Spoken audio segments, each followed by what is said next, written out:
I don't walk as well as I used to. I own the house over here, and I grew up there. And this was empty for quite a while. There was a large brick building here. And then they changed it and sold it so that it could become East Haven School. And the school had a slide and a swing here in this corner.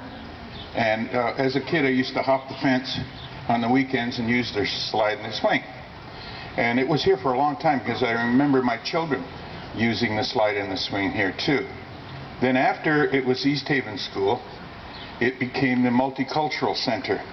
So I got to see the inside of the house when they had a fundraising outdoor barbecue here. And it was a very large house with a very wide hall and rooms off each side of the hall. And then they tore the house down and it sat empty for about a year and a half. There were no trees here at all. And, well, maybe that one. And it was brown grass only. So they finally decided to make it a park. And they called it Stinson Annex Parkette.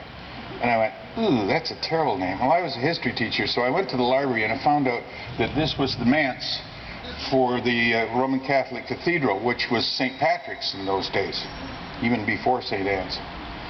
So I contacted the Roman Catholic Diocese, and they had an older retired fellow there that was their history advisor. And he got the information that showed that not only was it the manse, but Right Reverend Father Peter Francis Crinan had lived here circa 1877, and with the priest.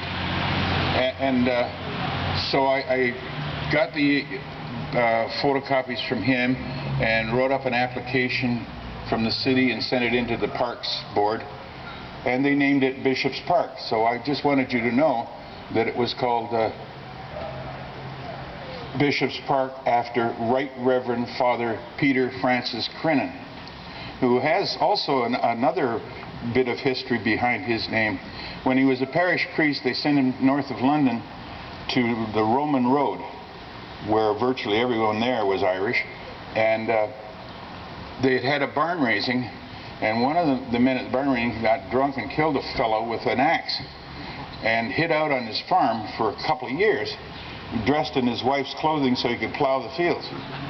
And they finally caught him, and they put him away for manslaughter.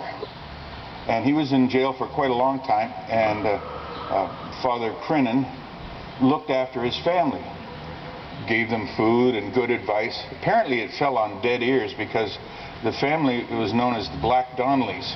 How many of you have heard of him? No? The Black Donnellys? Oh yeah, it's a famous murder that took place. Their neighbors eventually killed them all. Well, almost all of them. And it's been written up and it's been on television and so on. So that's who it's named after. So remember the name because there's no monument to him here. Right Reverend Father Peter Francis Crinan. Thank you.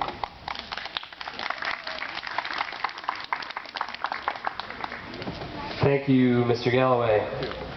And now, Tara Lightfoot.